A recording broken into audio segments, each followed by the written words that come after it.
Sometimes a meal is just a meal, and eating with others is simply eating with others. More often than not, though, it's not.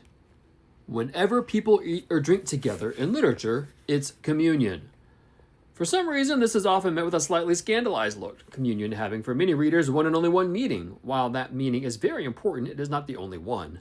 Not, for that matter, does Christianity have a lock on the practice. Nearly every religion has some liturgical or social ritual involving the coming together of the faithful to share sustenance. So I have to explain that just as intercourse has meanings other than sexual, or at least did at one time, so not all communions are holy. In fact, literary versions of communion can interpret the word in quite a variety of ways. Here's the thing to remember about communion of all kinds in the real world. Breaking bread together is an act of sharing and peace. Since you're breaking bread, you're not breaking heads.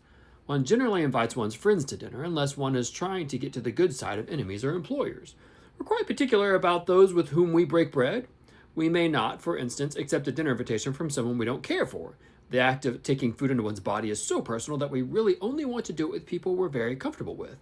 As with any convention, that's one that can be violated. A tribal leader or mafia don, say, may invite his enemies to lunch and then have them killed. In most areas, however, this behavior is considered very bad form. Generally, eating with another is a way of saying, I'm with you, I like you, we form a community together, and that is a form of communion. So too in literature. And in literature, there is another reason.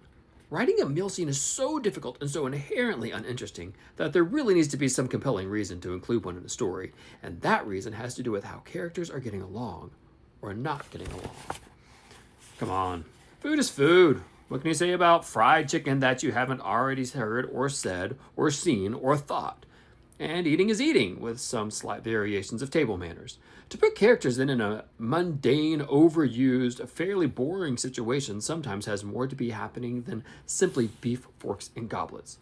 So what kind of communion, and what kind of results can it achieve, and can you think of? What can you think of? Let's consider for an example that will never be confused with religious communion.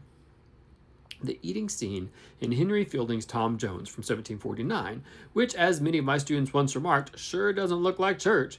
Specifically, Tom and his lady friend, Mrs. Waters, dine at an inn, chomping, gnawing, sucking on bones, licking fingers. A more leering, slurping, groaning, and in short, sexual meal has never been consumed. While it doesn't feel particularly important thematically, and moreover, it's far from traditional notions of communion as we can get, it nevertheless constitutes a shared experience. What else is the eating about in that scene except consuming the other's body? Think of it as a consuming desire, or two of them. And in the case of the movie version of Tom Jones starring Albert Finney, there's another reason. Tony Richardson, the director, couldn't openly show sex as well